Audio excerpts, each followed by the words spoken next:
Oh, shalom, and here goes the neighborhood. I'm not going to take Dave's thunder away from him by saying his usual, there goes the neighborhood, because I need to be my own person, goddammit. I, being Rabbi Sol Solomon, founder and spiritual leader of Temple Sons of Bitches in Great Neck, New York. Now, I like to live a tidy, cozy, neat life with my tiny little temple, my tiny little wife, my 1.5 million tiny little kids, and just, work, go home, eat, sleep, shtup on Friday nights. That's my life. I'm not going to give that up, and this is what I'm used to, and this is what my parents and my grandparents and my great-grandparents were used to. My great-great-parents were killed in pogroms, but we won't talk about that. So, however, there are people who choose to live a different way. Now, the person who is our guest in the neighborhood on this Shabbos morning, she had it all. She was making tons of money. She was living the corporate life, buying expensive stuff, living in a beautiful place. And what does she do? She becomes homeless by choice. Ladies and gentlemen, this is madness. And yet she survived. Not only that, she has been thriving, going around the country in, you should pardon the expression, an RV. She's done this for a while now. She has now written a book about it. It's called Bumping Down Highways. So, ladies and gentlemen, we are now bumping into the delightful JENNI Raney Edwards, who I hope to God is on the phone with us right now. Shalom, JENNI. Good morning. Good morning to you. How are you? How are you this fine? Did you have coronavirus from being among all these strange people? Oh, no, quite the opposite, because I spend time outside in nature, not in those city places and airports. So it's easy to breathe. You don't have water droplets from other humans hitting you in the mouth and giving you the virus because you're outside getting, bitten by squirrels instead. Is this sort of the thing? Yeah, that's sort of a thing. Well, I mean, I'm sort of joking. Sorry. Yeah. No, I'm kind of joking, but you have encountered, although not being attacked by, like, bears and stuff, haven't you? Oh, no, only mosquitoes. Wait, I thought you saw a bear. Bears. No, you never saw a bear? I thought you did. Yeah, I've seen bears, but I wasn't attacked by bears, just encountered bears. Okay, well, what do? I mean, there's these things, certain bears are supposed to get up and scare them and go, and other bears are supposed to crouch down and be very submissive. And you have to sort of remember which bear when you're in the field. So what did you do? Oh, you slowly back away, move out of the way, and get to a safe space. Okay, that's all right. Not the most exciting story, but what are some of the more... No. Yeah, sorry. Hello? Yeah, I'm here. Okay, what are some of the more exciting stories that have happened to you, or interesting or fun or funny anecdotes that have happened to you on the road, as it were, in a Kerouacian way? So when I came to New York the last time, driving my big, right? That was probably quite interesting. I'm driving on the interstate, but they're through Manhattan, and I run with a video camera on my dash, and when I looked at it later, you see my whole self. Everything shifts sideways and back. A tanker truck sideswiped me in New York City. Scared the living daylights out of me, and he kept going. Like, that's not what we do in the South. No. In the South, you come out at night and lynch people. In New York, we hit you head on right in the middle of the day. It's very different the way Northerners do their thing. Just right. But so welcome to Manhattan. Welcome to New York. This is the way we behave. So, but what did you think of it? You had never been in New York before? Oh, I had been in New York before. I actually have driven through there in my RV twice, and the first time I got off the interstate at the wrong place and ended up in Manhattan. And the last time I was there, I was leaving Long Island, and I missed my exit and realized I'm driving the bus through Chinatown. So I'm getting good at driving on your road. Well, the only problem with driving through Chinatown is an hour later you want to drive through again. But no, also in New York, you can only drive about 3 miles an hour. I mean, how do you? Right. Yeah, that's the only real problem. You didn't miss any. Chinatown is still part of Manhattan. It's just that people are a lot shorter, and they give you diseases now. So let's take it back. Let's roll it back. You had Jenny Rainey Edwards, this kind of idealized American Trumpian life, did you not? I did. I was following the American dream. I had it all. I had the 47 little black dresses and the Prada heels and the Louis bags, and it looked like I was living the American dream, but it really didn't feel like it. I didn't have real connections with real people. It was all work. And I was certain there had to be something more out there. I decided maybe I got the definition of success all wrong, because I worked for the man. I did what somebody told me every single day. And I went on this little road trip that was forced on me. It was totally outside of my comfort zone. I was used to 1,000 thread count sheets, and I love to travel, but the places that you get to by airplane, not the places you drive through and stay in little cabins with no running water. And along the way, I quit worrying about what people thought about me and fell in love with the scenery and the sights. We have so much to see here in our country. And I came back and I bought a little camper, and still I wasn't planning to live this life. I just thought, well, next time I travel like this, I'll have my stuff with me.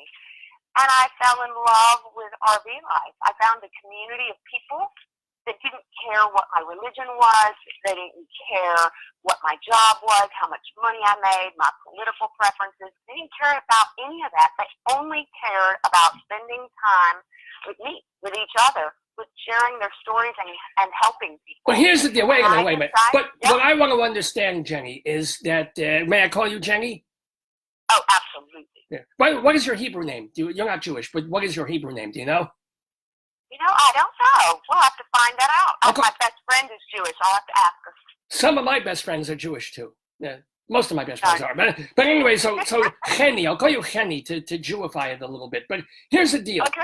If you are hanging with all these people who start strangers and then become friends, but you're not talking about your job, and you're not talking about politics, and you're not talking about religion, what the hell do you have to talk about?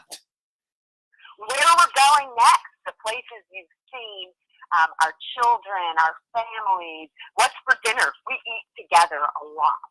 Well, but you just shovel food in. If you can't talk about what do you say? Oh, tomorrow I'm going to see another tree.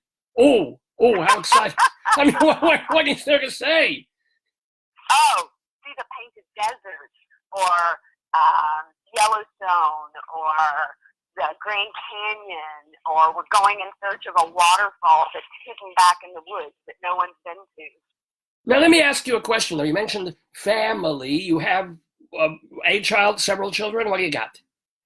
I have 2 children. 2 children, mit mazel. Are you married? You were married. What's the deal with that? I have been divorced for many, many years. I think coming up on probably 30 years. Oh, wow, mit mazel, but okay, here's the deal. When you're traveling, where are the 2 kids? Oh, they're grown. They both have amazing partners, other halves. One is in Oregon and one is in North Carolina, and I have a daughter and a son. They're amazing kids, great kids. So the RV thing is a second life choice. In other words, you've done not only giving up the job, but you had the marriage, and that ended, and then you raised the kids are gone. This was about your second act, if you will, since I am a theatrical type person. But second act. Yeah. Yep. When I first met you at the publicity summit a few months ago, and you introduced us, and oh, hello, I am happily homeless. And I called you crazy, and everybody had a good laugh, even though it's true. So, but the point is, could you have done, are there homeless people that you can look at and say, you can do this too? Or you were able to do this specifically because you had such an incredible corporate job for however many years that you've got X amount in the bank, X amount put aside for retirement, so you can go tooling around everywhere for a couple of years, no problem. So I would say that this community is actually between the ages of 35 and 55, and they're not truly homeless people that were on the streets that decided to live in RVs, but they also didn't have to be wealthy people. They made a choice to work less, so they needed less money to live. You don't have the big house or the big condo with the maintenance that's required and HOA fees, and you don't have all of that. They chose, like I did, to live more simply. Everything I own is in my RV. They're not poor people. Right. There are some. You find them, but they're people that chose this lifestyle, and you don't have to have $1 million to do it. Do you work? Do you have a part-time job, or will you have to get one at some point? Or are you set if you continue to live simply? So you change the way you live. And I said, I don't know if any of us have enough money to think that we would never have to do anything. There may be a few of us. But I do work. I don't work a traditional job. I do speaking. I work as a consultant with people. I choose what I want to do today. Well, what do you consult corporately still, or do you consult with people who want to do what you did, but can't take the leap, or they want to do it like normal people, quote unquote, who would say, "Oh, I've got 3 weeks vacation from my job plus another week of plus time or flex time. I'm going to take a month, and instead of flying to Europe, I want to RV it." Do you consult on that?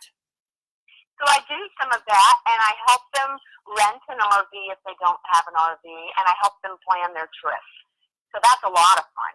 And then I get to see the pictures and them on the road and how much fun they're having. And if they decide they want to live this lifestyle, I help show them how to do that, how to sell the house, how to turn that money around into living life, really living life, instead of working for someone else every day. All right. I mean, it sounds romanticized, but if you were to do this, let's say another 2, 3, 4, well, no. I mean, it's still new-ish to you. How long have you been doing this? 1.5 years, 2 years? 5 years. 5 years. All right, that's a long time. That's half a decade, because I can do some math. But do you think maybe after a couple more years, it's like, well, where do you wash your clothes? Do you have a thing in the RV, or do you have to find a laundromat? I mean, where do you do the simple things like that?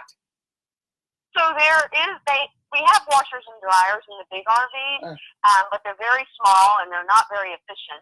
So I look for in RV parks that have clean laundry spaces, and some of them have really, really nice laundry facilities that you can use. And then when I'm traveling, I have friends everywhere now, and sometimes I stay in someone's yard along the way or on their farm, and I can wash things there as well. That's all right. I mean, you can, an RV, I've never actually been in one, but it has, what, a stove, you can cook, you have a fridge. So have you seen those big tour buses that some of the movie stars or musicians have and travel in? Oh, sure. I mean, I'm inviting into them all the time, yeah. Right. It's got everything. So I have a bedroom with a door that closes. Ooh. I have a shower. I have a stove, a refrigerator, a sink. I have everything that a small apartment would have in New York City or in California. Well, New York City apartments have nothing. They're a closet with a toilet. That's it. You have more than a New York apartment. Your RV is larger than a 2-bedroom apartment in New York City. I guarantee you that. I'm telling you.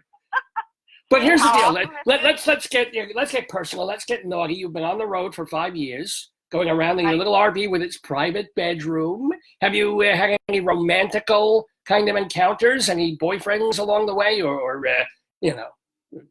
trailer hitch hookups? What? So I've met a lot of amazing people. I have not met the man that could keep up with me yet. Ooh, interesting. Is it because you would require someone who would also be just going around on the road, as opposed to joining you in the occasional state every few weeks or months?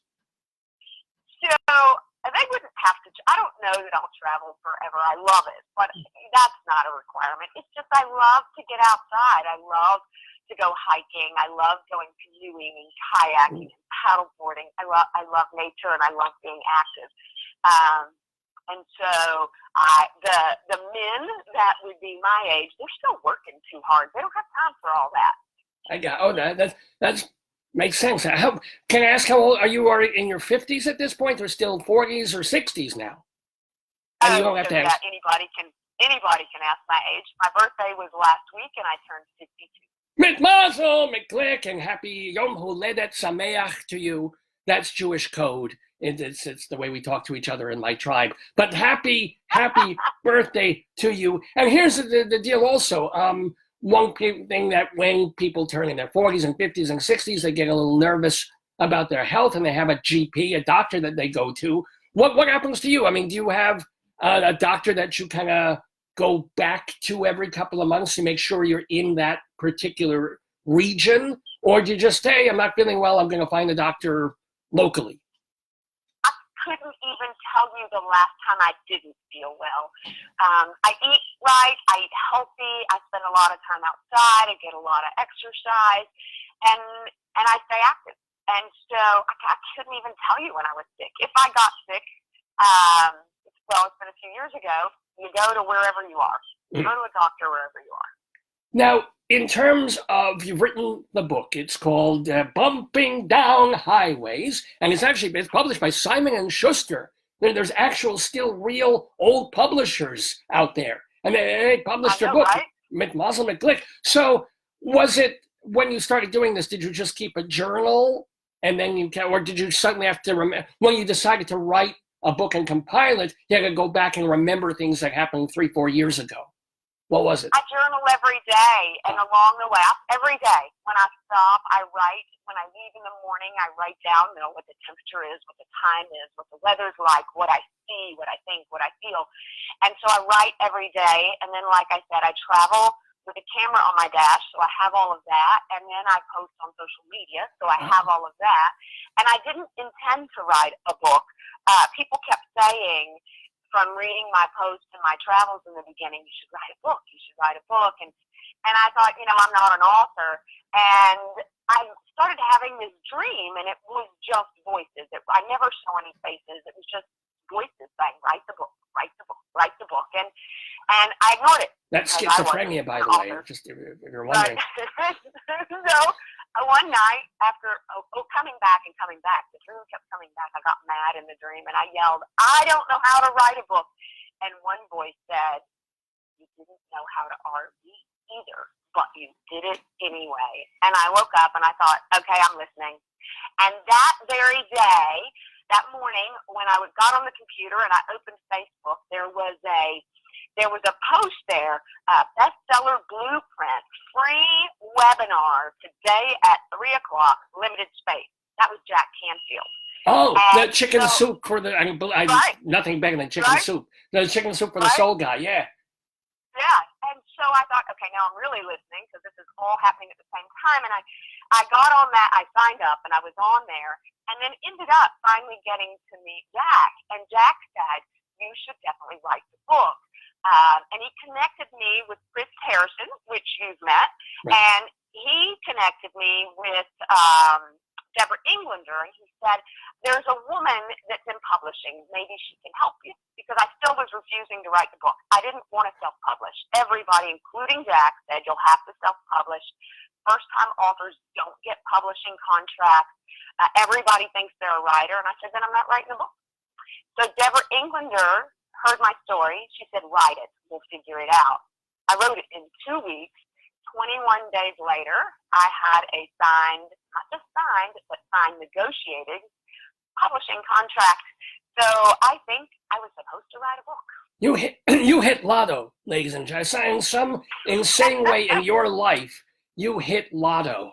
I don't know how this happens to some people, but not only were you able to have the best of both worlds in your lifetime of having the Prada shoes and the Gucci bag and the high-level Manischewitz wine at night, but also then giving all that up and then being able to just go everywhere. Except now, the one thing you say is you've been so far in 48 states.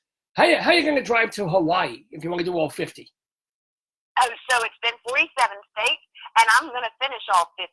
So this summer, I'm missing North Dakota, Alaska, and Hawaii. this summer I will drive from somewhere in the southern part of the United States up through North Dakota, Canada, Alaska. And when I come back down the West Coast, I'm parking my RV either in Oregon where my son is or in California where a friend is. I'm flying to Hawaii and renting an RV. I wanted to ship my RV, $24,000 just to make like a lot.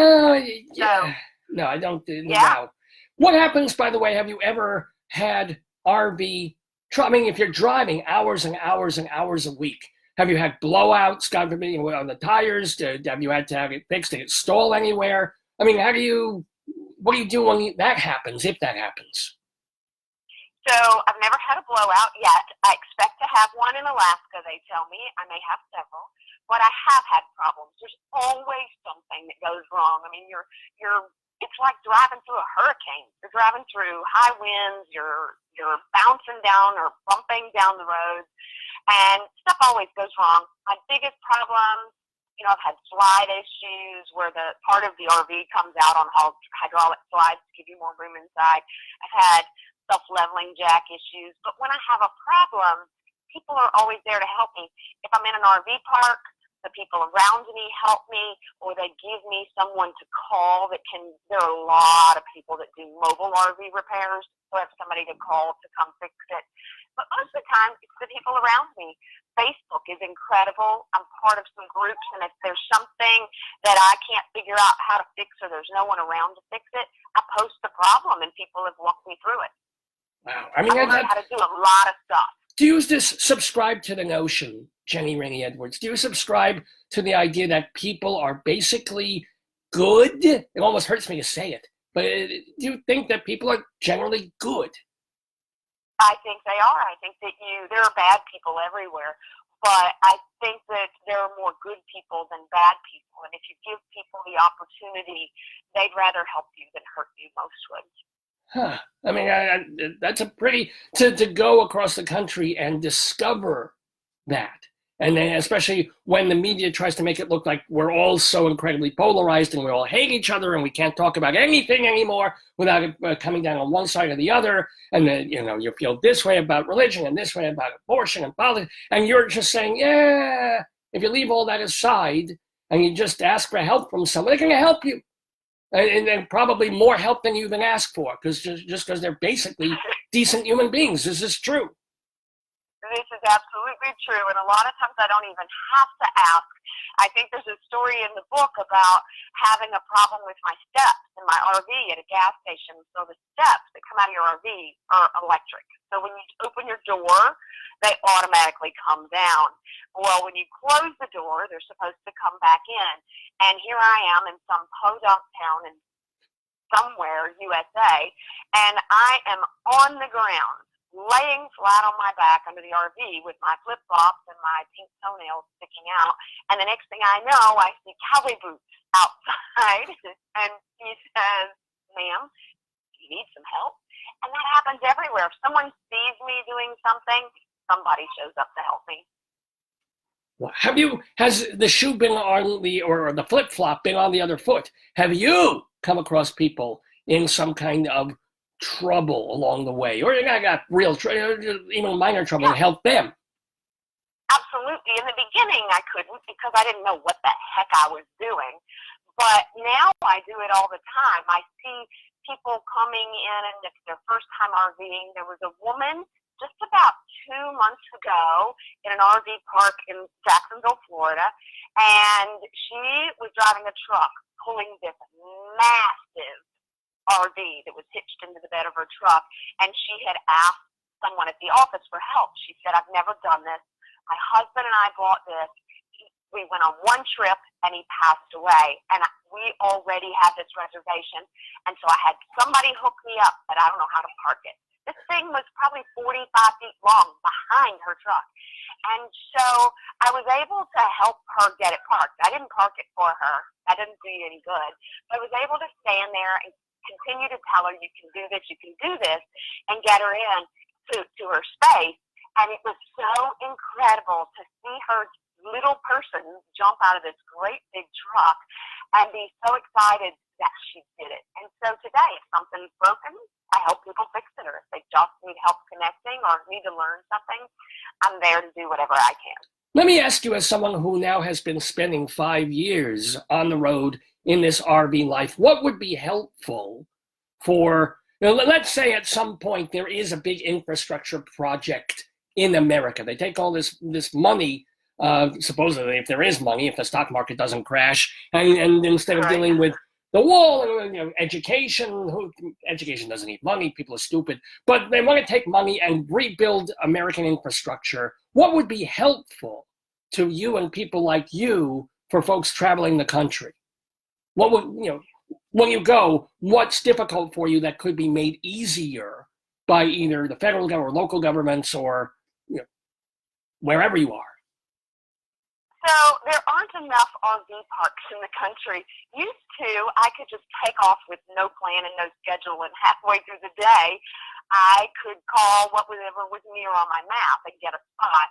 And now there aren't enough decent parks in the country. There's not enough room, and maybe it's because more and more people are RVing. But I think the thing that would help, and it's not even just infrastructure, is I say I'm happily homeless, and I have a home. I have a roof over my head. It's just on wheels. But the government says I have to have a physical address. Like I have to have a home, like a house that's stuck on the ground. And without that physical address, you can't vote, you can't have a driver's license, you can't do any of those things. And I wish that, I would hope that someday the government would get that this shouldn't be a requirement. Well, how do you get around that? Well, how do you just give your parents' address or something? I mean, what do you do? So people do different things. You have a friend that has an address and you use that address. There are now some places in different states that you pay a fee for a physical address and you get all of your mail there and they scan it and send it to you, but you have an actual physical address. There are over 2 million people today that live full-time in RVs, and 13 million American families have RVs on top of that, and the number grows and grows every year. And the 2 million, that's only the 2 million we know about, because people are afraid to say, I live in an RV, because then they don't have an address. Well, but the other thing is, though, do you have to pay taxes? So I don't have to pay property taxes, but in your RV, you get tags for your cars and your trucks that you drive. Yeah. It's the same thing with an RV. So that's a tax. And then I pay federal taxes and payroll taxes. Oh, when you make, okay, cool. But not like local school taxes, which are wretched here, I guess. You can, if the school ever raises its tax, you just move to another state, like, in 2 hours. So a whole lot of RVers homeschool their children. That's something else that I found. These kids that you see in RV parks with their families, they are more intelligent. They are more connected with their families. They're more polite. They're part of the setup. They're part of fixing dinner. They are not sitting in front of a video game or their nose stuck in their phone. Actually, it occurs to me, do you have to ever do jury duty? I said duty. But do you avoid that by being on there, or once you have a physical address, can they call you for jury service? And if you're in California, you have to motor down or postpone when you'll be local again, whatever local is for you. Right. So I have only been, since doing this, contacted once, and it was dismissed, so I didn't have to go. It was what? Sorry? California. Dismissed. Oh, dismissed. The case was dismissed. But if I did have to go, it's my duty as an American, I believe, to go to jury duty. And so if it was a requirement for me to come back and I couldn't drive back in that amount of time, I probably would leave my RV where it was if I was too far away and fly back. So let me ask you, as we finish up our chats with JENNI RANEY EDWARDS, the author of Bumping Down Highways. And by the way, I want to remind you that you can get the book and see her blog and the things that she posts by going to her website, bumpingdownhighways.com, bumpingdownhighways.com. So this is the place, of course, to do all of that. Plus, it's a book published by Simon & Schuster, no less. So you can get it on Amazon and all the usual places that bookstores are. But let me ask you some other highlights, if you will, from, if not the book, then your actual current life. Like greatest moments that you've had being on the road, like Charles Kuralt. Oh, it's the people that I've met. That's the most incredible thing. And it's things like finding Shoshone Falls in Idaho. It's an amazing waterfall that's similar to Niagara, but tourists don't go there. There are some, but not many. And it was probably more beautiful, and I enjoyed it more. It's learning how to do things. When I bought my big motorhome, I thought, how hard can this be? And I didn't test drive it. I gave the dealer a check, climbed in, and couldn't keep it on the road. And so the book is the stories of all those stupid things I did along the way. But I did it anyway. People ask me, aren't you afraid? And I tell them I'm afraid every day. I just learned that courage isn't the lack of fear, doing the things you're afraid of in spite of the fear, because the goal is more important. And that's what bumping down highways is all about, just continuing to do things. You hear about the mistakes, and you hear about my fears and my triumphs. And it's just, today, I'm excited. I think that I am going to be the first woman to have RV'd in all 50 states. That's pretty dang exciting, and I hope that inspires other people, not just women, to think outside the box and live the life they dream. Well, wait, after the 50 states, will you suddenly be like, there's Europe? So I've talked about that. I don't know what's next. I'd have to rent an RV, but people are RVing in Europe. I don't know what's next. And are the steering wheel's on the wrong side of the car? Suddenly it's like, I'm RVing on the left, so what the hell? What is this? Or on the right side, I don't know. Right? I think you have to learn how to drive again. It's true. That's right. And maybe a big giant, and when you're in Poland, a unicycle with a thing on the back. Because, they're still not so developed. I'm kidding. I make joke. Of course I make joke. We have been talking. When speaking of, by the way, I do have to ask, you've been in, as you said, 47 or 48 states so far. Did anything happen, and I forgive me for saying this phrase, for forgiving me for putting these two words together, and even mentioning this. But you were in, it hurts to, were you in New Jersey? I was. And? I mean, it's New Jersey. Come on. Well, it depends. I've been there several times. Oh, several times. And you survived. Yeah. Well, you do carry, you said somewhere, I think in the book or you've written about, that you in terms of coping with a fear, you carry a knife and a gun. You have a handgun. I mean, I carry a sharpened mezuzah. That's what I do. Right. But you've never have you ever had to produce those or use those or anything like that? I've never had to pull a trigger. I have never pointed down at anyone, and I hope to never have to. But before I started carrying a handgun, got licensed with a concealed weapons license, and took classes on how to shoot. A police officer actually helped me learn to shoot. I thought you said how to shoot a police officer. God forbid. No, police showed you how to do it. Okay, yeah. Right, and so but I also have to look at the laws in every state that I am in before I go in, because some I cannot carry my weapon. So that's you just have to be careful. I hope that I never have to use it. And the knife, it was when I brought up a knife, it wasn't for protection from people. It was when I was traveling west, and I knew I was going a long stretch through the desert, and it was, if I broke down or got stuck, I had a way to cut things. Was it a cactus? Was it a weed? Whatever it was. Right. Or it was more for a necessity to survive if I was stuck out in the desert. If I go more than a mile from my synagogue, I bring hedge trimmers, because you never know. You have no, I mean, it can be used on humans, but mostly it's like, there's garbage in the street. Hedge trimmers, tremendously helpful and effective. People don't realize. They should. They honestly should. What do you do with a hedge trimmer? You trim hedges. What do you think they call them, hedge trimmers? What's the matter with you?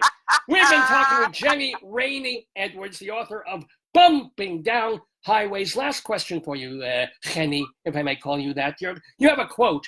I love it. That you said, and this ties it in with the spirituality and the religion, because I am a Jewish type person. You said, if God brings you to it, he'll bring you through it. Really? Really? Absolutely. That's so. Every day of my life. When you read the story, you'll see it. If you're anywhere around me and you hear me on shows and you hear the things that have happened in my life, absolutely. I truly believe in that. Well, I hope that continues for you. I hope God brings you through mostly wonderful and happy times, of course. But certainly it's been a happy time for us journeying through life with Jenny Rainey Edwards. First of all, I wish you fantastic times in Alaska. I don't know who can have a fantastic time in North Dakota, but certainly Alaska and Hawaii, safety and good travels there. And then whatever the third act of your life brings you to. Everybody go to bumpingdownhighways.com and follow along with Jenny Rainey Edwards. All I can wish you is safe, happy trails and shalom to you. Thank you. I enjoyed spending the morning with you. Likewise. Shalom. Shalom. Jenny Rainey Edwards in the neighborhood on Dave's Gone By with me, Rabbi Sol Solomon. What a fun, interesting kind of chat for a person that has so much good things and happiness in her life. I can't fathom it. But anyway, let's bring Dave back into the show, because it's his show, for God's sakes. He's got so much to do. But now, thank you so much. This is Rabbi Sol Solomon, continuing now with the Dave's Gone By program.